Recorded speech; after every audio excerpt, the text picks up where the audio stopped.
नमस्कार दोस्तों, unlock study with Aditya sir की यूट्यूब चैनल पर सभी का स्वागत है। आज से हम लोग बोर्ड में आए हुए पेपरों को सॉल्व करेंगे। अगर वीडियो पसंद आए तो प्लीज़ वीडियो को लाइक करें तथा चैनल पर नए हो तो चैनल को सब्सक्राइब, जिससे मेरी आने वाली लेटेस्ट वीडियो नोटिफिकेशन आपको सबसे पहले प्राप्त हो सके। आइए वीडियो प्रारंभ करते हैं। तो सबसे पहला हमारा आज इस साल आया हुआ प्री बोर्ड का पेपर है। पेपर नंबर है 822 BAJ, ठीक है ना। तो आज से हम इसको पेपर को सॉल्व करना प्रारंभ करते हैं। पहला क्वेश्चन है हमारा, सभी खंड हल कीजिए, ठीक है ना। तो पहले क्वेश्चन का ए है, सिद्ध कीजिए कि √3 एक अपरमेय संख्या है। तो हमें यहाँ पर ये सिद्ध करना है कि √3 क्या है, एक अपरमेय संख्या है। तो आइए देखते हैं इसे हम कैसे हल करते हैं। तो पहला क्वेश्चन है हमारा, सिद्ध कीजिए कि √3 एक अपरमेय संख्या है। तो हम इसमें उल्टा चलते हैं। सबसे पहले हम मान लेंगे कि √3 क्या एक परमेय संख्या है। तो माना कि √3 क्या है, एक परमेय संख्या है। तो जो परमेय संख्या होती है हम P/Q के रूप में लिख सकते हैं। तब √3 बराबर P/Q। तो यहाँ पर जो हमारे P और Q है वो कैसी संख्या होनी चाहिए, सहभाज्य संख्या होनी चाहिए। कैसी संख्या होनी चाहिए, सहभाज्य संख्या है। सहभाज्य संख्या को क्या कहते हैं हम, को प्राइम नंबर। तो क्या कहते हैं हम, को प्राइम नंबर, ठीक है ना। को प्राइम नंबर कौन से होते हैं, वे संख्याएं जिनके बीच कोई भी फैक्टर कॉमन ना हो, एक को छोड़कर कोई भी फैक्टर कॉमन ना हो, उन्हें हम सहभाज्य संख्याएं कहते हैं, ठीक है ना। सेकंड शर्त क्या है हमारी, Q is not equal to 0। Q का मान 0 के बराबर नहीं होना चाहिए, ठीक है ना। अब यहां पर हम क्रॉस मल्टीप्लाई करेंगे तो Q का गुणा कर देंगे। तो P बराबर क्या हो गया, √3 इंटू Q, ठीक है ना। फिर दोनों तरफ वर्ग करने पर तो P का वर्ग कितना हो जाएगा, P²। √3 का वर्ग कितना हो जाएगा, 3। Q का वर्ग कितना हो जाएगा, Q²। इसको हमने क्या मान लिया, समीकरण नंबर 1। अर्थात P² का एक गुणनखंड 3 है, ठीक है ना। जब P² 3Q² के बराबर है तो जो P² है उसके गुणनखंड क्या हो जाएंगे, 3 और Q², ठीक है ना। तो हमें 3 से मतलब है, तो अर्थात P² का एक गुणनखंड 3 है। तब प्रमेय 1.2 की सहायता से 3 P का भी एक गुणनखंड होगा। जैसे मैं कहूं कि 16 2 से कट जाता है, तो 16 किसका वर्ग है, 4 का। तो 4 भी 2 से कट जाएगा, ठीक है ना। अब जैसे हमने कहा कि 4 2 से कट जाएगा, तो 4 2 से 2 बार कट जाता है, ठीक है ना। तो उसी प्रकार अब माना कि P जो है 3 से n बार कट जाता है। हमने क्या मान लिया, हमने ये माना कि जो 3 है वो P को n बार विभाजित कर देता है, ठीक है ना। तो P बराबर 3n, जहां n क्या एक पूर्णांक संख्या है। पुनः दोनों तरफ वर्ग करने पर, तो जब पुनः वर्ग करेंगे तो P का वर्ग कितना हो जाएगा, P²। 3 का वर्ग कितना हो जाएगा, 9। n का वर्ग कितना हो जाएगा, n², ठीक है ना। इसको मान लिया समीकरण नंबर 2। अब आप गौर से देखो, समीकरण 1 में क्या था हमारा, P² बराबर 3Q², और समीकरण 2 में P² बराबर क्या है, 9n², ठीक है ना। तो दोनों तरफ P² है, तो समीकरण 1 व 2 से P² बराबर 3Q² बराबर 9n²। तो 3 से 9 कट गया 3 बार, तो Q² बराबर 3n²। यहां से क्या निकल के आ गया हमारा, Q² बराबर 3n²। अर्थात Q² का एक गुणनखंड 3 है, तब 3 Q का भी एक गुणनखंड होगा। जैसा मैंने अभी ऊपर बताया था आपको कि P² का एक गुणनखंड 3 है, तब प्रमेय 1.2 की सहायता से 3 P का भी एक गुणनखंड होगा। उसी प्रकार Q² का एक गुणनखंड 3 है, तब 3 Q का भी एक गुणनखंड होगा।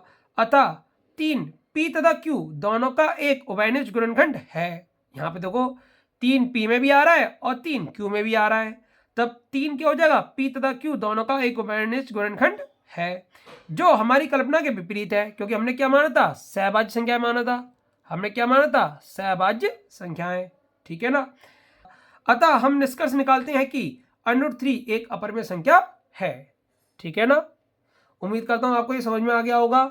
अगर किसी प्रकार का डाउट हो तो आप मुझसे कमेंट करके पूछ लेना। इस टाइप का सवाल हर साल बोर्ड में एक आता है, ठीक है ना। तो इसे आप अच्छी तरीके से तैयार कर लीजिएगा। संख्या बदल देते हैं खाली, √3 की जगह √5 लिख देंगे, √2 लिख देंगे, √7 लिख देंगे, लेकिन आता हर साल बोर्ड में है, ठीक है ना। आइए इसी प्रकार आप नेक्स्ट प्रश्न हल करते हैं।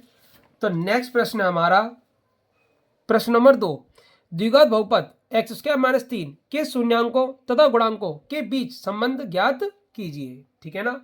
तो हमें यहाँ पर x² - 3 के शून्यांकों तथा गुणांकों के बीच संबंध ज्ञात करना है। तो सबसे पहले तो हम x² - 3 के शून्यांक ज्ञात करेंगे। तो हमने लिखा बहुपद x² - 3, तो हमारा जो द्विघात बहुपद होता है वो क्या होता है, a x square plus b x plus c होता है। तो यहाँ से हम तुलना करें तो देखो एक्स स्क्वायर गुणांक यहाँ पे ए है, यहाँ पर कोई संख्या नहीं तो एक मानते हैं, तो ए का मान कितना हो जाएगा, एक, ठीक है ना। अब एक्स का गुणांक क्या है, बी, तो यहाँ पर एक्स वाला कोई टर्म है क्या, नहीं है, तो बी बराबर क्या हो गया, 0। सी क्या है हमारा अचर पद, तो यहाँ पर अचर पद कितना है, -3, तो सी का मान कितना आ गया, -3, ठीक है ना। हमारा सूत्र क्या लगता है, ए स्क्वायर माइनस बी स्क्वायर, तो ए स्क्वायर माइनस बी स्क्वायर का सूत्र क्या होता है, ए प्लस बी और ए माइनस बी, ठीक है ना। अब 3 किसी का वर्ग नहीं होता है, तो हम 3 को पूर्ण वर्ग बनाने के लिए क्या लगा देते हैं, अंडर रूट लगा देते हैं, ठीक है ना। तो एक्स स्क्वायर किसका होता है, एक्स का। अब 3 किसी का नहीं होता तो 3 पे क्या लगा दिया हमने, अंडर रूट, तो अंडर रूट 3 का होल स्क्वायर, स्क्वायर से अंडर कट जाएगा तो लौट कर हम 3 पर आ जाएंगे, ठीक है ना। तो यहाँ पर फॉर्म बन गई हमारी ए स्क्वायर माइनस बी स्क्वायर, तो एक बार जोड़ेंगे और एक बार घटाएंगे। ए के स्थान में क्या हमारा एक्स, बी के स्थान में क्या हमारा अंडर रूट 3, तो एक बार जोड़ा हमने तो एक्स प्लस अंडर रूट 3 बना, और एक बार घटाया तो क्या बना, एक्स माइनस अंडर रूट 3। अब शून्य निकालने के लिए दोनों को अलग अलग कर लेंगे, तो एक्स प्लस अंडर रूट 3 बराबर 0, एक्स माइनस अंडर रूट 3 बराबर 0। तो यहाँ से एक्स का मान क्या आ गया, माइनस के अंडर रूट 3, यहाँ से एक्स का मान क्या आ गया, प्लस के अंडर रूट 3। तो जो बड़ा मान होता है उसे हम अल्फा मानते हैं, जो छोटा मान होता है उसे हम बीटा मानते हैं। तो प्लस माइनस में हमेशा प्लस वाला बड़ा होता है, तो अल्फा बराबर क्या आ गया, अंडर रूट 3, बीटा बराबर माइनस के अंडर रूट 3। अब हम संबंधों की जांच करेंगे, तो हमने यहाँ पे गुणांक निकाल लिए और शून्य ज्ञात कर लिए, ठीक है ना। अब इनके बीच क्या करेंगे हम, संबंध की जांच। तो हमारा पहला संबंध है शून्यांकों का योगफल। शून्यांकों का योगफल क्या होता है, अल्फा प्लस बीटा बराबर माइनस के बी अपॉन ए, जहाँ अल्फा का मान कितना है, अंडर रूट 3, बीटा का मान कितना है, माइनस के अंडर रूट 3, माइनस बी का मान क्या है, 0, और ए का मान कितना है, 1, ठीक है ना। तो प्लस इंटू माइनस क्या होता है, माइनस, तो अंडर रूट 3 में से अंडर रूट 3 घटाएं तो क्या आएगा, 0, 0 में माइनस का गुणा करें तो 0 आता है, और 0 में भाग लगाते हैं तब भी 0 आता है, तो 0 बराबर 0, अर्थात LHS बराबर RHS। इसी प्रकार सेकंड देखते हैं, तो सेकंड क्या है हमारा, शून्यांकों का गुणनफल, अल्फा इंटू बीटा बराबर सी अपॉन ए। अल्फा का मान अंडर रूट 3, बीटा का मान माइनस के अंडर रूट 3, सी का मान माइनस के 3, ए का मान 1। तो अंडर रूट 3 का अंडर रूट 3 से गुणा करें तो 3, प्लस इंटू माइनस क्या होता है, माइनस। अब -3 में 1 का भाग आए तो वही संख्या आएगी, तो -3 बराबर -3, अर्थात LHS बराबर RHS। उम्मीद करता हूँ आपको समझ में आ गया होगा। इसी प्रकार आगे बढ़ते हैं। अब नेक्स्ट प्रश्न है हमारा, प्रश्न नंबर 3 देखते हैं। तो पहले का सी, सिद्ध कीजिए कि 1 प्लस सेके अपॉन सेके बराबर sine square A upon 1 minus cos A, ठीक है ना। तो हमें ये सिद्ध करना है कि 1 प्लस सेके अपॉन सेके बराबर क्या होता है, sine square A upon 1 minus cos A, ठीक है ना। तो हमने LHS को उठाया, LHS क्या है हमारी, 1 प्लस सेके अपॉन सेके, हमें क्या लाना है, हमें लाना है sine square upon 1 minus cos A, ठीक है ना। तो हमने अपनी LHS लिख ली, 1 प्लस सेके अपॉन सेके। अब हम जानते हैं सेके बराबर क्या होता है, 1 अपॉन कॉस ए, तो हमने सेक को चेंज कर दिया 1 अपॉन कॉस में, ठीक है। अब ऊपर एलसीएम ले लिया, तो 1 प्लस 1 अपॉन कॉस ए, तो एलसीएम लेंगे तो कॉस ही आएगा, तो कॉस का 1 में गुणा करेंगे तो कॉस ए आ गया, प्लस 1 अपॉन कॉस ए, नीचे हम 1 अपॉन कॉस ए तो 1 अपॉन कॉस ही रहा, कॉस ए से कॉस ए कट गया, तो ऊपर क्या बचा हमारा, कॉस ए प्लस 1, और नीचे क्या बचा, 1, ठीक है ना।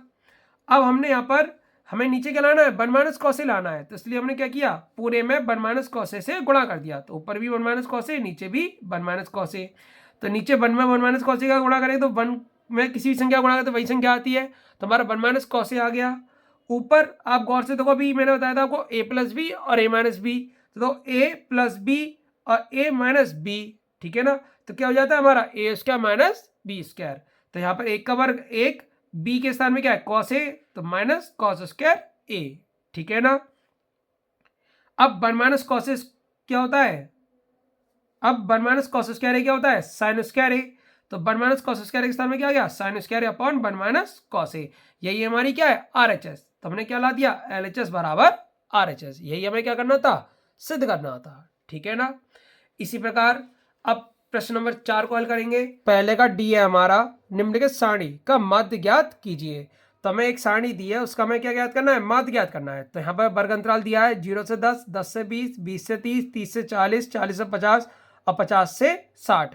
अब बारंबारता दिया है हमें 7, 5, 8, 13, 20 और 7। तो इस प्रकार हमने एक सारणी बना ली, ठीक है ना। ऐसे हम सॉल्व करेंगे। तो पहले हमने वर्ग अंतराल लिख लिया, फिर हमने बारंबारता, तो बारंबारता को किससे डिनोट करते हैं, एफ से डिनोट करते हैं, बारंबारता को किससे करते हैं? एफ से। तो हम अपनी बारंबारता लिखेंगे 7, 5, 8, 13, 20 और 7। अब सिग्मा एफ क्या होता है? सभी बारंबारताओं का योग। तो हमने जोड़ लेंगे, तो 7 और 5 12, 12 और 8 कितने हो गए? 20, 20 और 13 कितने हो गए? 33, 33 और 20 कितने हो गए? 53, 53 और 7 कितने हो गए? 60। ठीक है ना। फिर हम क्या करते हैं? एक्स निकालते हैं। एक्स क्या होता है? वर्ग अंतराल के पदों को जोड़कर उनका आधा।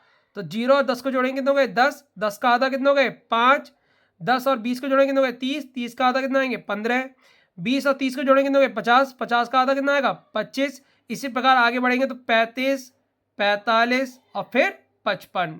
ठीक है ना। फिर क्या लिखते हैं हम? Sigma F x.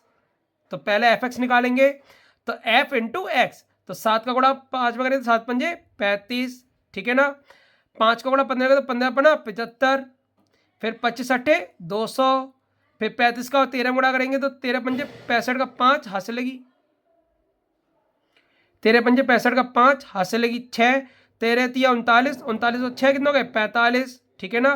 फिर 20 का करेंगे 45 में, तो 45 दूनी कितने होते हैं? 90, 90 और पीछे जोड़े लग जाएगा कितने हो गए? 900। फिर 7 का करेंगे तो 7 पंजे 35 का 5 हाथ से लगी 3, 7 पंजे 35 और 3 38। अब सिग्मा एफ एक्स, तो इन सबको जोड़ लेंगे हम, तो 5 5 10, 10 और 5 15, 15 5 20, 20 का 0 हाथ से लगी 2, 3 2 5, 5 और 7 कितने हो गए? 12, 12 और 5 कितने हो गए? 17, 17 और 8 कितने हो गए? 25, 25 के 5 हाथ से लगी 2, 2 और 2 4, 4 और 4 8, 8 और 9 17, 17 और 3 20। तुम्हारा सिग्मा एफ एक्स कितना आ गया? 2050। अब हमें क्या ज्ञात करना है? माध्य ज्ञात करना है। तो देखो पेपर में माध्य लिखा हो, या आपका समांतर माध्य लिखा हो, या आपका औसत माध्य लिखा हो, तो तीनों बातों का एक ही मीन होता है। ठीक है ना। तो माध्य को किससे डिनोट करते हैं? एक्स बार से। तो एक्स बार बराबर सिग्मा एफ एक्स बटे सिग्मा एफ। तो यहाँ मान रख देंगे हम। तो सिग्मा एफ एक्स का मान कितना है? 2050 और सिग्मा एफ का मान कितना है? 60। तो 60 से भाग लगाएंगे तो 0 से 0 कट गया, 6 से काट देंगे, 6 तिया 18, 2 बचे 25 हो गए, 6 चौक 24। तो कितने बचे? 1 पॉइंट लगाया 10, 6 एकम 6, कितने बचे? 4 पॉइंट लगाएंगे, 0 उड़ाएंगे तो कितने बच जाएगा? 6 36। फिर बचे 4, फिर 6 36। तो एक्स बराबर कितना आ जाएगा हमारा? 34.167। ठीक है ना, या 34.17। ठीक है ना। दोनों ही आपके आंसर सही है। ठीक है। उम्मीद करता हूँ आपको ये समझ में आ गया होगा। इस टाइप का हर साल बोर्ड में एक सवाल आता है, तो ये बहुत ही वेरी इंपॉर्टेंट क्वेश्चन है हमारा। ठीक है ना। आइए इसी प्रकार अब आगे बढ़ते हैं। पहले के प्रश्न नंबर 5 को देखेंगे। तो प्रश्न नंबर 5 हमारा पहले का, दो घन जिसमें प्रत्येक का आयतन 1331 सेंटीमीटर क्यूब है के दो फलकों को सटाकर रखने पर प्राप्त ठोस का पृष्ठीय क्षेत्रफल ज्ञात कीजिए। तो देखो यहाँ पर आप गौर से समझो, उन्होंने कहा है कि हमने दो घन लिए हैं। ठीक है ना।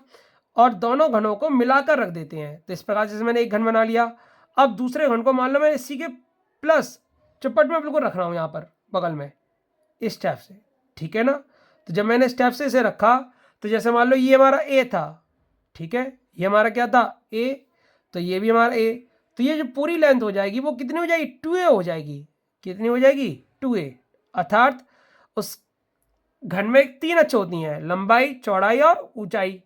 तो जैसे हमने माना घन की भुजा, हमने मान लिया जो हमारी घन की भुजा है वो a सेंटीमीटर है। कितनी है? a सेंटीमीटर है। घन का आयतन, घन का आयतन। ठीक है ना। तो घन के आयतन का सूत्र क्या होता है? ए क्यू। क्या होता है? भुजा का क्यू। ठीक है ना। तो आयतन हमें कितना दिया है यहाँ पर? यहाँ पर दिया है हमें 1331। 1331। तो 1331 किसका घन होता है? तो आपको याद होना चाहिए, ये 11 का घन होता है। ठीक है ना। अगर आपको नहीं याद हो तो आप इस प्रकार कर लेना इनका आवाज गणगण करके। तो हम 11 से काटेंगे तो 11 कम 11, 2 बचे 23, 11 दूनी 22, फिर एक बचा 11 कम 11। फिर 11 से काटेंगे तो 11 कम 11, एक बचा 11 कम 11। फिर 11 से काटेंगे तो देखो आप 11 के 3 आ रहे हैं। ठीक है ना। तो ए का क्यू बराबर 11 का क्यू, तो क्यू से क्यू कट जाएगा, ए बराबर कितना जाएगा? 11 सेंटीमीटर। अब मिलाकर सटाकर जो आकृति बनी उसका अब दो फलकों को सटाकर जो आकृति बनी उसे हम क्या कहेंगे? घनाभ। अतः प्रश्नानुसार,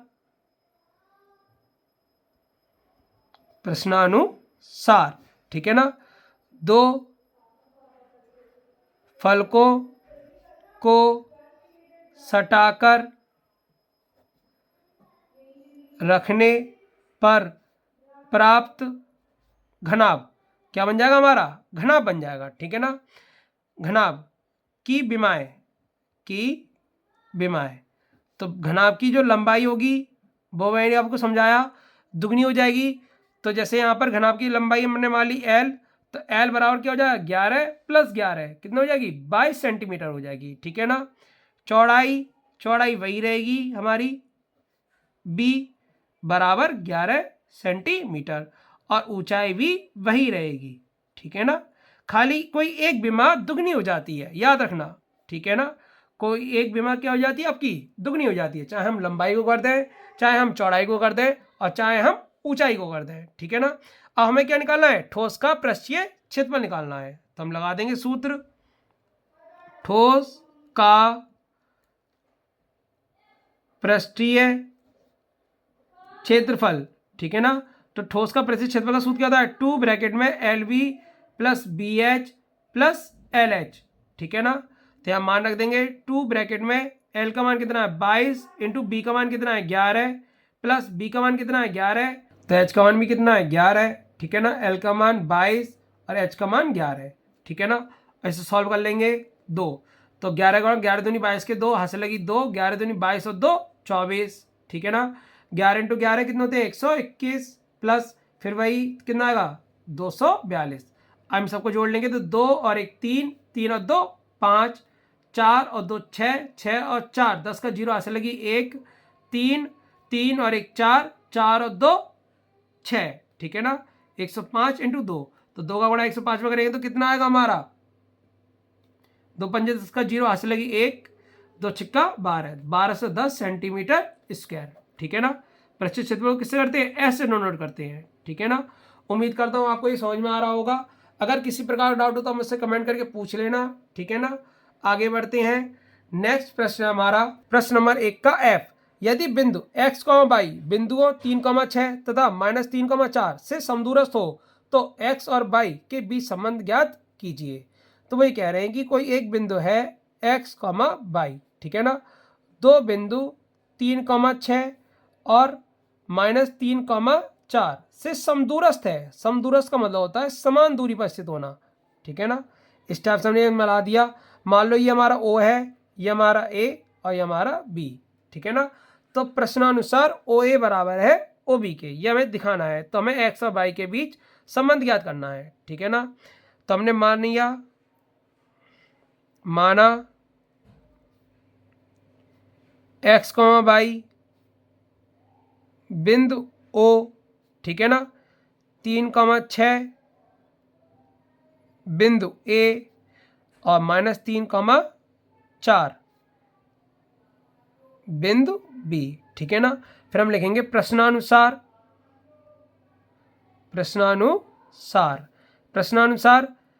क्या है आपके? ये समदूरस्थ हैं। कैसे हमारे ये समदूरस्थ हैं? तो जब समदूरस्थ हैं तो OA बराबर होगा किसके? OB के, ठीक है ना।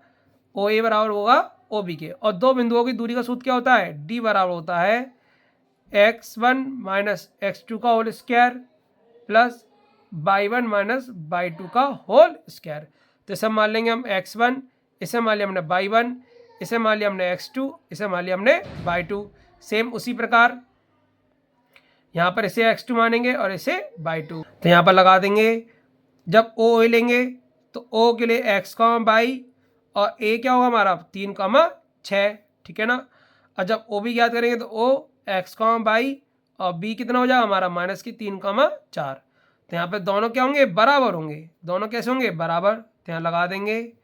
तो x1 - x2 अर्थात x - 3 का whole square plus y1 - y2। तो y1 कितना है? y और माइनस बाई टू, तो बाई टू कितना है हमारा 6 का होल स्क्वायर। इसी प्रकार इधर x1 क्या है, x की काम करेगा, और बाई टू कितना, x2 कितना काम करेगा, माइनस के 3, ठीक है ना, का whole square, plus by one कितना है बाई, और बाई टू कितना हो जाएगा हमारा 4, माइनस 4 का होल स्क्वायर। अब सबसे पहले हम अंडर रूट को हटाएंगे, तो क्या लिखेंगे, दोनों तरफ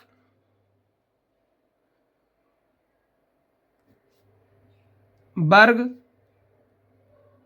करने पर, ठीक है ना, दोनों तरफ वर्ग करने पर अंडर रूट हट जाएगा। तो यहाँ क्या है, x माइनस 3 का होल स्क्वायर, यहाँ से बाई माइनस 6 का होल स्क्वायर बराबर x माइनस माइनस प्लस हो जाएगा, और यहाँ पर प्लस बाई माइनस 4 का होल स्क्वायर, ठीक है ना। दोनों तरफ वर्ग करने पर क्या होगा, अंडर रूट हट जाएगा दोनों तरफ से। अब इनके वर्ग को होल देंगे, तो यहाँ पर क्या लग जाएगा हमारा, a माइनस बी का होल स्क्वायर क्या होता है, ए स्क्वायर प्लस बी स्क्वायर, तो b के स्थान में कितना है 3, 3 का वर्ग कितना होता है 9, माइनस 2ab, तो 2 इंटू एक्स इंटू 3, तो 2 इंटू एक्स 2x इंटू 3, तो 3 दूनी 6, तो कितना आएगा 6x। इसी प्रकार यहाँ पर लगाएंगे, तो बाई का वर्ग बाई स्क्वायर, 6 का वर्ग 36, फिर 2ab, तो 2 इंटू बाई इंटू 6, तो 2 इंटू बाई 2 बाई, और 6 दूनी 12, तो कितना हो जाएगा 12 बाई, ठीक है ना, बराबर यहाँ पर क्या लगेगा आपका, ए स्क्वायर मतलब एक्स स्क्वायर, बी स्क्वायर मतलब 3 का वर्ग 9, और 2ab मतलब 2 इंटू एक्स इंटू 3, तो 3 दूनी 6, 6x, ठीक है ना। अब यहाँ पर लगेगा, तो यहाँ पर क्या लगेगा, a माइनस बी का होल स्क्वायर, तो ए स्क्वायर मतलब बाई स्क्वायर, बी स्क्वायर मतलब 4 का वर्ग 16, माइनस 2ab मतलब 2 इंटू बाई इंटू 4, तो 2 इंटू बाई 2 बाई और 4, तो 4 दूनी 8, तो 8 बाई, ठीक है ना। अब एक्स स्क्वायर से एक्स स्क्वायर कट जाएगा, बाई स्क्वायर से बाई स्क्वायर कट जाएगा आपका, ठीक है ना, और 9 से 9 कट जाएगा, ठीक है। अब जो बचे उन्हें हम इकट्ठा करेंगे, तो यहाँ बचेगा हमारा माइनस के 6x प्लस 36 प्लस 12 बाई, ठीक है ना। इधर आ जाओ, तो इधर क्या बचा हमारा 6x प्लस 16 प्लस 8 बाई, तो x और बाई वाले एक तरफ, तो माइनस के 6x और प्लस 12 बाई, तो यहाँ माइनस के 6x माइनस के 8 बाई बराबर 16, और ये 36 इधर आए माइनस के हो जाएंगे, तो यहाँ माइनस के 6 माइनस के कितना है, माइनस के 12x प्लस के 12 और माइनस के 8, तो कितना बचेंगे प्लस के 4, और यहाँ माइनस, यहाँ 16 में से 36 हटाए तो कितना बचेंगे माइनस के 20, तो यहाँ से 4 कॉमन ले लेंगे माइनस के, तो यहाँ बचे 3x प्लस बाई, और यहाँ से माइनस के 4 कॉमन लिया तो अंदर कितना बचा 5, तो माइनस के 4 से माइनस के 4 कट जाएगा, तो यहाँ से क्या हो गया हमारा 3x प्लस बाई बराबर 5। यही क्या हमारा x और बाई के बीच संबंध है, ठीक है ना। दोस्तों मैं उम्मीद करता हूँ कि आपको यह वीडियो समझ में आ गया होगा। अगर किसी प्रकार का डाउट हो तो आप मुझसे कमेंट करके पूछ सकते हैं। अगर आप लोगों ने इससे संबंधित वीडियो नहीं देखा है तो आप अनलॉक स्टडी विद आंसर की प्लेलिस्ट में जाकर देख सकते हैं। फिर मिलते हैं एक और वीडियो में, तब तक के लिए धन्यवाद। जय हिंद।